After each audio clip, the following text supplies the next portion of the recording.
नमस्कार। आज हम डिस्कस करेंगे हिमाचल प्रदेश जीके के important question. Himachal Pradesh GK के इंपॉर्टेंट क्वेश्चन डिस्कस करेंगे। हर एक question exam point of view से इंपॉर्टेंट है और डेफिनेटली आने वाले एग्जाम्स में आपकी हेल्प करेगा, जैसे कि पहले भी करता रहा है। देखिए, चाहे आप तैयारी कर रहे हैं HPRC के upcoming junior office assistant, JBT, पटवारी या फिर HPRC के और भी बहुत सारे एग्जाम हैं, उनके लिए या आप Himachal Pradesh public service commission के पेपर 1 के लिए या HS, एलाइड, NT, इन किसी भी एग्जाम्स के लिए तैयारी कर रहे हैं, डेफिनेटली आपको हेल्प मिलेगी, जैसे कि पहले भी मिलती रही है। अभी क्वेश्चन नंबर 1 से डिस्कशन को स्टार्ट करते हैं। बोलते हैं what percentage of the geographical area of Himachal Pradesh is legally classified as forest. तो बोलते हैं कि हिमाचल प्रदेश के अगर हम भौगोलिक क्षेत्र की बात करते हैं तो भौगोलिक क्षेत्र का कितना प्रतिशत हिस्सा ऐसा है जो कानूनी रूप से वन के रूप में जो है वो वर्गीकृत है। यहाँ पर बात की गई है जो फॉरेस्ट के रूप में जो है वो वर्गीकृत है, वो कितनी लैंड जो है वो हिमाचल प्रदेश में है। इस क्वेश्चन में थोड़ा सा कंफ्यूजन जरूर हो सकता है, क्योंकि आपने डाटा थोड़ा सा ज़्यादा ही ऑफिशियली एग्जैक्ट जो है वो पढ़ा है। यहाँ पर टेंटेटिव डाटा जो है वो दिया गया है। ये क्वेश्चन HPRC के द्वारा पूछा भी गया था TGT आर्ट्स में, तो इसका 66% ऑप्शन ए जो है वो सही आंसर हो जाएगा। थोड़ा डिटेल से देखते हैं, तब आपके कॉन्सेप्ट क्लियर हो जाएंगे, डाउट जो है वो आपके दूर हो जाएंगे। बोलते हैं हिमाचल प्रदेश का जो टोटल एरिया है वो है 55,673 स्क्वायर किलोमीटर। उसमें से 15,580 स्क्वायर किलोमीटर एरिया ऐसा है जो कि जो है वो फॉरेस्टेड है, जहां पर पौधे हैं, फॉरेस्ट है जहां पर, और ये एरिया जो है वो 27.99% जो है वो बनता है। ठीक है जी, एक तो आपने 27.99% एरिया जो है वो पढ़ रखा है कि जो फॉरेस्टेड एरिया है, और बोलते हैं 37,948 स्क्वायर किलोमीटर एरिया ऐसा है जो कि फॉरेस्ट लैंड जो है वो डेजिग्नेट की गई है। ठीक है जी, और ये 68.16% जो है वो बनता है। तो यहाँ पर जो 66% दिया है ना, वो एग्जैक्टली 68.16% जो है वो है। और ये जो हम बात कर रहे हैं, ये हम कर रहे हैं इकोनॉमिक सर्वे 2024-25 के अनुसार। अभी जो है वो इकोनॉमिक सर्वे एक और आएगा 2025-26 का, उसके अकॉर्डिंग हो सकता है डाटा थोड़ा सा आगे जो है वो चला जाए, परंतु उसको हम डिस्कस करेंगे जब वो इकोनॉमिक सर्वे आ जाएगा। अभी तक वो नहीं आया है, तो इतना आपने यहाँ पर ध्यान रखना है। अगर हम थोड़ा सा और भी डिटेल में बात करते हैं, क्योंकि HPRC इस तरह के क्वेश्चन पूछ रहा है और उन क्वेश्चन को क्रैक करना ही हमारा उद्देश्य है। बोलते हैं out of the actual forest area, very dense forest जो है वो है 3,118 square kilometre, moderate dense forest जो है वो है 7,280 स्क्वायर किलोमीटर, और जो ओपन फॉरेस्ट है वो है 5,182 स्क्वायर किलोमीटर। ये मैच करने के लिए भी डाटा दिया जा सकता है। बोलते हैं इन financial year 2024-25 forestry and lodging सब सेक्टर एडिड 6,724 करोड़ रुपये टू GSBA। इनके जो ग्रॉस स्टेट वैल्यू एडिट है उसमें जो है वो फॉरेस्ट्री और लॉजिंग सेक्टर के द्वारा 6,724 करोड़ रुपया जो है वो ऐड जो है वो किया गया है। ये कितना अकाउंट करता है? ये 21.09% जो है वो ऐड करता है GBA में। इनके ग्रॉस वैल्यू एडिट जो एग्रीकल्चर और एलाइड सेक्टर की है उसमें ये 21.09% जो है वो ऐड करता है, और 3.10% ये टोटल GSBA में जो है वो ऐड करता है। कितना? 3.10% ये total gross state value edit में जो है वो ऐड जो है वो करता है। ठीक है, तो यहाँ पर ये डाटा आपने बड़ी ही माइन्यूटली ध्यान रखना है। ये इंपॉर्टेंट डाटा है, ऐसा डाटा एग्जाम में पूछा जाता है। ठीक है, ये आपने याद रख लिया, यहाँ पर इतना काफ़ी है, यहाँ से क्वेश्चन बन सकता है एग्जाम में। अगला क्वेश्चन देखिए क्या बोलते हैं। अगला क्वेश्चन बोलते हैं what was the total outlay of Himachal Pradesh state budget 2025-26। ये पिछले साल जो 2025 में बजट आया था ना, ये उसकी बात की गई थी। जब 2025 में बजट आया था तो वो बजट 2025-26 का था, और 2025 में जो इकोनॉमिक सर्वे आया था वो 2024-25 का इकोनॉमिक सर्वे था। तो 2025-26 इनके पिछले साल वाले बजट की यहाँ पर बात की गई है कि उसकी टोटल आउटले कितनी थी। तो उसकी टोटल आउटले थी 58,514 करोड़, यानी कि 58,514 करोड़ उसकी टोटल आउटले थी। अभी देखो फिर से बजट आएगा, केंद्र सरकार का बजट आ चुका है, केंद्र सरकार का इकोनॉमिक सर्वे 2026 वाला आ चुका है। उसकी हमने अलग से एक वीडियो जो है वो बना दी है, जो करंट अफेयर में क्वेश्चन बन सकते हैं वो वहां पर कवर कर लिए हैं, उसको देख लेना अगर अभी तक नहीं देखी है वो। और ये जो हिमाचल का बजट है ये अभी आएगा, अभी आया नहीं है। अब जो बजट नया आएगा उसका डाटा नया होगा, उसको हम अलग से डिस्कस करेंगे, परंतु ये क्वेश्चन पुराने बजट के अकॉर्डिंग एग्जाम में पूछा गया है। तो 58,514 करोड़ रुपया जो है वो टोटल आउटले है बजट की। ये क्वेश्चन हमने उस टाइम पढ़े भी थे जब बजट आया था, उसके बाद भी 2-3 बार ये हमने रिवाइज किए हैं, और पक्का जिन्होंने हमें रेगुलरली फॉलो किया है, रेगुलरली वीडियोस को देखा है, नोट्स अपडेट किए हैं, रिवाइज किया है, वो गलत कर नहीं आए होंगे। अगला क्वेश्चन देखिए क्या बोलते हैं। बोलते हैं in which year was the Himachal Pradesh tenancy and land reform act implemented. ये क्वेश्चन ऐसा क्वेश्चन है जो Himachal Pradesh public service commission के द्वारा भी बहुत बार पूछा गया, HPRC के द्वारा भी बहुत बार पूछा गया। बोलते हैं कि हिमाचल प्रदेश का जो अभिवृद्धि और भूमि सुधार अधिनियम है वो किस वर्ष लागू हुआ था। हिमाचल प्रदेश का जो tenancy and land reform act है वो कौन से ईयर में इंप्लीमेंट हुआ था, तो ये 1974 में इंप्लीमेंट हुआ था। इसका ऑप्शन ए जो है वो सही आंसर हो जाएगा। हमने जब भी 1974 पढ़ा है, हमने कुछ और बातें भी साथ में पढ़ी हैं। हमने 1974 के साथ पढ़ा है कि 1974 में जो था वो हिप्पा की स्थापना की गई थी। आप कहेंगे ये हिप्पा क्या है? हिप्पा का जो पूरा नाम है वो है Himachal Pradesh institute of public administration, और हिप्पा को अब नाम डॉक्टर मनमोहन सिंह जी के नाम पर नाम दिया गया है, तो इसको डॉक्टर मनमोहन सिंह जी के नाम से जो है वो अब जाना जाता है। इसकी स्थापना 1974 में की गई थी। हमने 1974 में ही पढ़ा है कि जो हमारी HRTC चलती है वो भी 1974 में ही जो था वो स्थापित की गई थी। 2 अक्टूबर 1974 को उसकी स्थापना की गई थी। 1974 में ही हमने पढ़ा है कि Himachal Pradesh forest corporation limited भी जो है वो स्थापित किया गया था। तो 1974 में ही जो है वो Himachal Pradesh forest corporation limited की स्थापना भी जो था वो की गई थी। तो वो भी आपने यहाँ पर जो है वो ध्यान रखना है। और एक HP tenancy and land reform act हो गया, ये कब इंप्लीमेंट हुआ था? ये 1974 में ही इंप्लीमेंट जो था वो हुआ था। तो इतना सब बेसिक यहाँ से जब याद रखेंगे तो सवाल ही पैदा नहीं हो जाता कि आपका क्वेश्चन एग्जाम में किसी भी एंगल से गलत जो है वो हो जाए। गलत करने की गुंजाइश यहाँ पर नहीं बचती।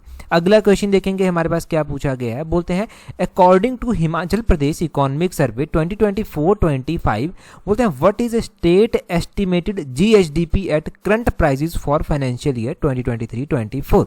तो मैं आपसे ये एक्सपेक्ट कर रहा हूं कि जब आप इस क्वेश्चन को पढ़ेंगे तो आपको इसका आंसर आना चाहिए कि हिमाचल प्रदेश का जो आर्थिक सर्वेक्षण 2024-25 का आर्थिक सर्वेक्षण था उसमें फाइनेंशियल ईयर 2023-24 के लिए वर्तमान कीमतों पर राज्य का जो प्रकलित GSDP है वो कितना है, मतलब एस्टिमेटेड जो GSDP है वो कितना जो है वो है।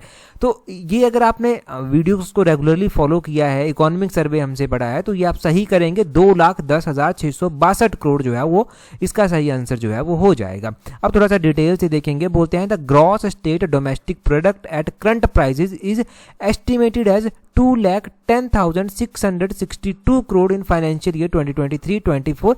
ये FR लिखा गया है, यानी कि फर्स्ट रिवाइज्ड एस्टिमेट की ये बात की जा रही है। FR का मतलब फर्स्ट रिवाइज्ड जो है वो हो जाता है। इससे पहले जो है ये 1,91,659 करोड़ जो था वो एस्टिमेटेड था in second revised estimate. SR मतलब सेकंड रिवाइज्ड एस्टिमेट इन फाइनेंशियल ईयर 2022-23। अब बोलते हैं इसमें जो ग्रोथ देखने को मिली है वो इंक्रीज जो देखने में इसमें मिला है वो 9.9% का इंक्रीज जो है वो देखने को मिला है। कितना? 9.9% इंक्रीज जो है वो देखने को मिला है। ठीक है जी। तो ये भी क्वेश्चन एक अलग से बनता है कि कितना % इंक्रीज देखने को मिला है। तो आपका आंसर होगा कि 9.9% इंक्रीज देखने को मिला है। अब GSDP की ही यहाँ पर बात की गई है। GSDP at constant prices, constant year माने गए हैं 2011-12। बोलते हैं इन फाइनेंशियल ईयर 2023-24 जो फर्स्ट रिवाइज्ड है उसमें बोलते हैं जो GSDP है वो एस्टिमेटेड है 1,37,320 करोड़, और इससे पहले ये सेकंड रिवाइज्ड में जो था वो एस्टिमेटेड थी 1,28,779 करोड़, और इसमें ग्रोथ कितनी देखने को मिली है? 6.6% की ग्रोथ जो है वो इसमें देखने को जो है वो मिली है। तो इसमें ग्रोथ कितनी देखने को मिली है GSDP में, वो भी आपने ध्यान रखना है। और GSDP की जो हम यहाँ पर, अब आप कहेंगे कि 2 डाटा आपने बता दिए, यहाँ पर जो हम पहली बात कर रहे थे वो हम करंट प्राइसेस पर बात कर रहे थे, यहाँ पर दूसरे में जो हम बात कर रहे हैं वो हम GSDP एट कांस्टेंट प्राइसेस पर बात कर रहे हैं। कांस्टेंट प्राइसेस में जो है वो 2011-12 को जो है वो बेस ईयर माना गया है। ठीक है जी। और एक बात यहाँ से ध्यान रखना कि पिछले कल जब हमने वीडियो डिस्कस की थी ना, वो बजट वाली इकोनॉमिक सर्वे वाली, केंद्र सरकार का जो बजट और इकोनॉमिक सर्वे है, तो उसमें मैंने GDP और GNP के GDP और GNP के बीच में डिफरेंस भी बताया था और कुछ फॉर्मूलाज भी बताए थे जो एग्जाम में पूछे जाते हैं, तो उसको जरूर देख लेना है एक बार। अगले क्वेश्चन में यहाँ पर डिटेल में ही लिखा गया है। बोलते हैं also economy which was mainly dominated by primary sector. तो हमारी जो इकोनॉमी है हिमाचल की वो किस सेक्टर के द्वारा डोमिनेट है? वो प्राइमरी सेक्टर के द्वारा डोमिनेट है। इसके ऊपर भी क्वेश्चन जो है वो बनता है। बोलते हैं largely transformed into service and manufacturing in term of contribution to the GSDP। तो बोलते हैं एम्प्लॉयमेंट जो प्राइमरी सेक्टर के द्वारा दी जाती है वो स्टिल 53.98% जो है वो एम्प्लॉयमेंट जो है वो इसके द्वारा दी जाती है। जाती है प्राइमरी सेक्टर के द्वारा। तो इसके ऊपर भी क्वेश्चन बनता है कि कितनी % लोगों को ये एम्प्लॉयमेंट जो है वो देता है। तो ये एम्प्लॉयमेंट देता है 53.98% लोगों को, प्राइमरी सेक्टर। ठीक है जी, प्राइमरी सेक्टर हमारा डोमिनेटेड सेक्टर है। प्राइमरी सेक्टर में आपको पता होना चाहिए कौन कौन से सेक्टर जो है वो इसमें इंक्लूड है। इसमें जो सब सेक्टर आते हैं उसमें forestry, live stock, crop, lodging, fisheries, mining, quarrying, ये सब जो है वो इसमें जो है वो आता है। हम प्राइमरी, सेकेंडरी और टर्सरी सेक्टर की जब बात कर रहे हैं तो यहाँ पर थोड़ा सा और भी डाटा मैं आपको रिवाइज करवा देता हूँ। अगर हम कंट्रीब्यूशन की बात करते हैं कि प्राइमरी, सेकेंडरी और टर्सरी सेक्टर का स्टेट इकोनॉमी में कितना कंट्रीब्यूशन रहता है, तो देखिए स्टेट इकोनॉमी में जो है वो 2023-24 में जो है वो प्राइमरी सेक्टर का कंट्रीब्यूशन 14.74% रहा था, सेकेंडरी सेक्टर का 39.98 और टर्सरी सेक्टर का 45.28% कंट्रीब्यूशन रहा था। तो ये कंट्रीब्यूशन भी ध्यान रखना। अगला क्वेश्चन हम देखेंगे, परंतु अगला क्वेश्चन हम डिस्कस करें उससे पहले अगर आप तैयारी कर रहे हैं अपकमिंग HPRCA के आने वाले पटवारी एग्जाम के लिए, JBT एग्जाम के लिए, तो आप हमारी कॉम्प्रिहेंसिव टेस्ट सीरीज के साथ टाइमली जुड़ सकते हैं। JBT के लिए अभी आपके पास 15-20 दिन के बीच में ही समय जो है वो बचा है, बहुत ज़्यादा समय नहीं है आपके पास। और अगर हम पटवारी की बात करते हैं तो इसके बाद पटवारी का ही एग्जाम जो है वो होगा। तो अगर आप चाहते हैं कि आप अपनी कमियों को एनालाइज कर जो है वो आगे बढ़ सकें तो ये आपके पास सही मौका है, आपको यहाँ पर जो है वो आगे बढ़ने का मौका मिल जाएगा। और दूसरा, अगर आप तैयारी जूनियर ऑफिस असिस्टेंट के लिए कर रहे हैं, तैयारी स्टार्ट कर दी है, तो आप जूनियर ऑफिस असिस्टेंट की टेस्ट सीरीज के साथ जो है वो जुड़ सकते हैं। जूनियर ऑफिस असिस्टेंट की जो टेस्ट सीरीज है ना, उसमें हमने जो है वो स्टार्ट की है और एक्स्ट्रा डिस्काउंट रखा है। तो इन दोनों में ही आपको जो है वो जुड़ने का भी मौका है। इन दोनों ही टेस्ट सीरीज में आप जुड़ सकते हैं, जिनके लिंक नीचे डिस्क्रिप्शन बॉक्स, कमेंट बॉक्स में जो है वो दिए गए हैं। तो चलिए, अगर तैयारी कर रहे हैं तो टाइमली टेस्ट सीरीज के साथ जुड़ जाइए। अगला क्वेश्चन देखिए क्या बोलते हैं। बोलते हैं according to the latest constituency record of Himachal Pradesh 2023 which is smallest assembly constituency in state in term of area. यहाँ पर आपको छोटी जो कॉन्स्टिट्यूएंसी है बतानी है इन टर्म ऑफ एरिया। ये जो हमारे पास सोलन, धर्मशाला, किन्नौर और शिमला कॉन्स्टिट्यूएंसीज दी गई हैं, इनमें से हम देखिए यहाँ पर बात करते हैं। अब देखिए, जब इस क्वेश्चन को एनालाइज करते हैं ना, तो ऐसा क्वेश्चन, पहली बात तो ये कि एरिया वाइज हमें कॉन्स्टिट्यूएंसी पढ़ने को मिले, वो डाटा हमें कम मिलता है। बहुत सर्च करने के बाद भी मुझे ये डाटा नहीं मिला अभी। स्टिल अगर मिलता है ऐसा कोई डाटा तो वो डेफिनेटली एक अलग से वीडियो बनाकर या फिर अगले मिशन एलाइड के HPGK के सेक्शन में जो है उसको हम कवर कर लेंगे, वो दिक्कत नहीं है। परंतु ये क्वेश्चन पूछा गया था HPRC के द्वारा TGT आर्ट्स के एग्जाम में, और इसका आंसर शिमला जो था वो दिया गया था। परंतु शिमला में भी हमारे पास शिमला अर्बन कॉन्स्टिट्यूएंसी आती है और शिमला रूरल कॉन्स्टिट्यूएंसी जो है वो आती है। तो इस क्वेश्चन को या तो स्क्रैप कर दिया गया होगा या तो फिर इस क्वेश्चन में जो है वो कोई ना कोई ज़रूर जो है वो अपडेट आपको हम देंगे। ठीक है जी। तो परंतु इस तरह का क्वेश्चन पूछा जा सकता है। अब इस तरह के क्वेश्चन को सॉल्व कैसे करेंगे, यहाँ पर देखिए किन्नौर की बात करते हैं। तो किन्नौर जो पूरा एक जिला है ना, किन्नौर पूरे जिले में ही जो है वो सिर्फ एक ही विधानसभा क्षेत्र जो है वो आता है। ठीक है, तो किन्नौर तो डेफिनेटली इसका स्मॉलेस्ट तो किन्नौर नहीं होगा, किन्नौर बड़ा हो सकता था, छोटा नहीं होगा। अगर हम धर्मशाला की बात करते हैं तो धर्मशाला ये डिस्ट्रिक्ट कांगड़ा में आता है, और धर्मशाला कॉन्स्टिट्यूएंसी अगर आपको थोड़ी सी जानकारी होगी तो ये भी अपने आप में काफ़ी बड़ी कॉन्स्टिट्यूएंसी है। और कांगड़ा जो है वो इन टर्म ऑफ पॉपुलेशन बहुत बड़ा जिला है, तो धर्मशाला यहाँ पर जो है वो थोड़ी बड़ी कॉन्स्टिट्यूएंसी है। सोलन जो डिस्ट्रिक्ट है वो भी जो है वो अलग से 5 कॉन्स्टिट्यूएंसीज को जो है वो होल्ड करता है, मतलब 5 कॉन्स्टिट्यूएंसी जो है वो सोलन में जो है वो आती हैं। और सोलन भी एक बड़ी कॉन्स्टिट्यूएंसी, छोटी कॉन्स्टिट्यूएंसी जो है वो नहीं है, ये भी थोड़ी बड़ी है इन टर्म ऑफ एरिया। तो इसमें से शिमला इसका आंसर बताया गया था। परंतु स्टिल मैंने कहा है कि हम डाटा के ऊपर बात करते हैं और वैसी बात की जाएगी जब हमें डाटा मिल जाएगा। और ये क्वेश्चन पहले पूछा गया HPRC के द्वारा, तब इसको यहाँ पर डिस्कस कर रहे हैं। अगला क्वेश्चन देखिए क्या बोलते हैं। बोलते हैं which type of forest is found in high altitude area above 3500 metre in Himachal Pradesh. अगर आप देखेंगे तो एक अलग से टेस्ट सीरीज भी हमने डिस्कस की हुई है इसके ऊपर, परंतु टेस्ट सीरीज के अलावा भी हमने जो है वो इसके बारे में पढ़ा हुआ है कि किस किस तरह के फॉरेस्ट जो है वो हिमाचल में पाए जाते हैं। यहाँ पर पूछा गया है कि 3500 मीटर की जो ऊंचाई है उससे अधिक वाले क्षेत्रों में जो है वो बोलते हैं किस तरह के जंगल पाए जाते हैं। तो वहाँ पर अल्पाइन फॉरेस्ट और ग्रासलैंड जो है वो पाए जाते हैं। ऑप्शन डी इसका जो है वो सही आंसर हो जाएगा। यहाँ पर थोड़ी चीज़ें मैं आपको फिर से नोट करवाता हूँ, जैसे कि हिमाचल प्रदेश में जो ट्रॉपिकल ड्राई डेसिडियस फॉरेस्ट हैं वो भी पाए जाते हैं। वो 350 मीटर से 900 मीटर की ऊंचाई पर जो है वो पाए जाते हैं, और 350 मीटर से ही 1000 मीटर की ऊंचाई पर जो है वो जो फॉरेस्ट पाए जाते हैं वो ट्रॉपिकल मॉइस्ट डेसिडियस फॉरेस्ट जो है वो पाए जाते हैं। 900 मीटर से 1800 मीटर की ऊंचाई पर जो फॉरेस्ट पाए जाते हैं वो जो है वो सब ट्रॉपिकल पाइन फॉरेस्ट पाए जाते हैं। और 2000 मीटर तक की ऊंचाई तक जो फॉरेस्ट पाए जाते हैं, 2000 मीटर तक की ऊंचाई तक हिमालयन सब ट्रॉपिकल जो हिल फॉरेस्ट है वो जो है वो पाए जाते हैं। और 1500 से 3000 मीटर की ऊंचाई तक हिमालयन मॉइस्ट टेम्परेट फॉरेस्ट पाए जाते हैं। और 1800 से 3300 मीटर की ऊंचाई तक जो है वो ड्राई टेम्परेट फॉरेस्ट पाए जाते हैं, हिमालयन ड्राई टेम्परेट फॉरेस्ट। और जो 3000 से 3500 मीटर की ऊंचाई तक पाए जाते हैं वो सब एल्पाइन फॉरेस्ट पाए जाते हैं। और 3500 से या फिर उस 3500 या उससे ऊंची की ऊंचाई एबव 3500 मीटर जो है वो मॉइस्ट एल्पाइन स्क्रब, ये इस तरह के पौधे जो हैं वो पाए जाते हैं। एल्पाइन फॉरेस्ट एंड ग्रासलैंड जो है वो वहाँ पर पाए जाते हैं। तो ये आपको पता चल गया। अगला क्वेश्चन देखिए क्या बोलते हैं यहाँ पर बोलते हैं what is the official name of cease fire line established after the 1972 Shimla agreement. तो 1972 में शिमला एग्रीमेंट हुआ था। पहले ये ध्यान रखना कि शिमला एग्रीमेंट कब हुआ था। ये हुआ था 1972 में। और शिमला एग्रीमेंट बोलते हैं कि शिमला एग्रीमेंट 1972 में जो था वो हुआ था। तो 1972 के शिमला समझौता के बाद जो है वो युद्ध विराम रेखा को जो है वो आधिकारिक तौर पर जाना जाने लगा। किस नाम से? तो एक लाइन यहाँ पर इंडिया और पाकिस्तान के द्वारा डिसाइड की गई जिसको लाइन ऑफ कंट्रोल बोला गया, यानी कि नियंत्रण रेखा बोला गया। लाइन ऑफ कंट्रोल बोला गया, इसका ऑप्शन ए सही आंसर होगा। यहाँ पर मैं डिटेल से थोड़ा सा आपको बताता हूँ। जब शिमला एग्रीमेंट हुआ था तो उस टाइम एक पीस ट्रीटी ये हुई थी इंडिया और पाकिस्तान के बीच में। 2 जुलाई 1972 को ये हिमाचल प्रदेश की कैपिटल शिमला में हुआ था, इसलिए इसको शिमला एग्रीमेंट जो है वो बोला जाता है। अब शिमला एग्रीमेंट 1972 को हो गया। उस टाइम की जो प्रधानमंत्री भारत की हुआ करती थी वो इंदिरा गांधी जो था वो हुआ करती थी।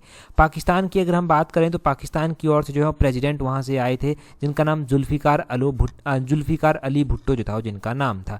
अब यहाँ पर जो है वो डिसाइड होता है कि ये तुम्हारी बाउंड्री, ये हमारी बाउंड्री, इस तरह से जो है वो डिसाइड होता है। और ये डिसाइड जब होता है ना तो यहाँ पर लाइन ऑफ कंट्रोल जो है वो डिसाइड होती है, जिसको LOC जो है वो बोलते हैं।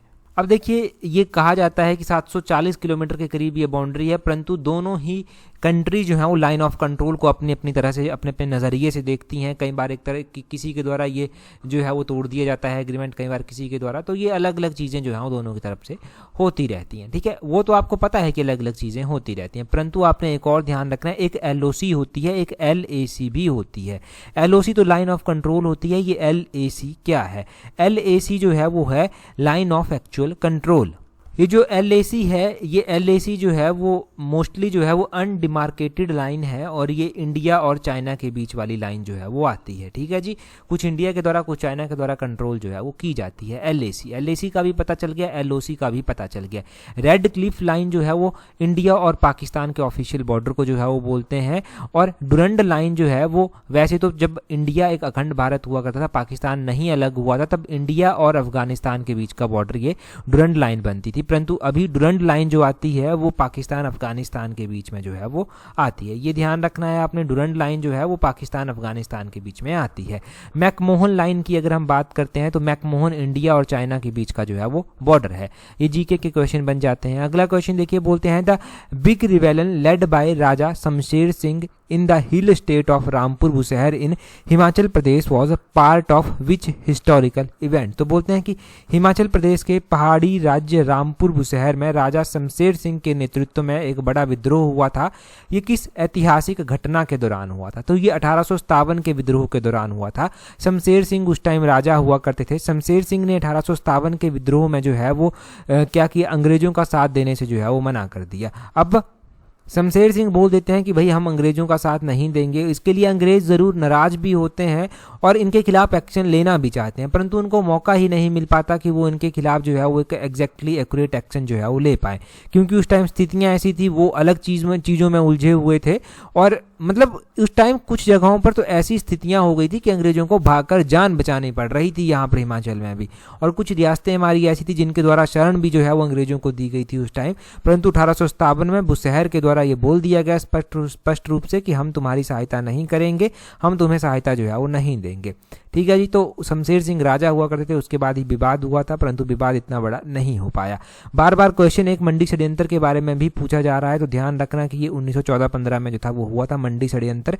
ठीक है जी। मंडी कॉन्स्पिरेंसी के बारे में भी जरूर नोट करें। अगले क्वेश्चन में बोलते हैं with the implementation of the constitution of India on January 26, 1950 Himachal Pradesh became. तो बोलते हैं कि 26 जनवरी 1950 को भारत के संविधान के लागू होने के साथ ही हिमाचल प्रदेश डैश बन गया था। देखिए 26 जनवरी 1950 को भारत का संविधान लागू होता है, और 26 जनवरी 1950 को भारत का जो संविधान लागू होता है उसके साथ ही हिमाचल प्रदेश जो है वो एक पार्ट सी स्टेट बन गया था। ऑप्शन ए इसका सही आंसर हो जाएगा। परंतु उसके बाद बिलासपुर को जो है वो हिमाचल प्रदेश में मिला दिया जाता है, और बिलासपुर हिमाचल प्रदेश में मिलने के बाद जो है वो क्या होता है, बिलासपुर को तो हिमाचल प्रदेश में मिला दिया गया।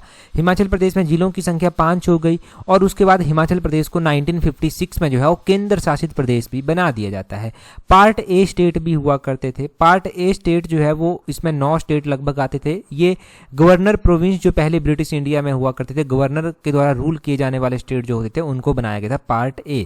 पार्ट बी में जो है वो उन प्रिंसली स्टेट को रखा गया था जहां पर लेजिस्लेचर जो था वो हुआ करता था। ठीक है। और पार्ट सी में आपको चीफ कमिश्नर प्रोविंस वाला पता चल गया।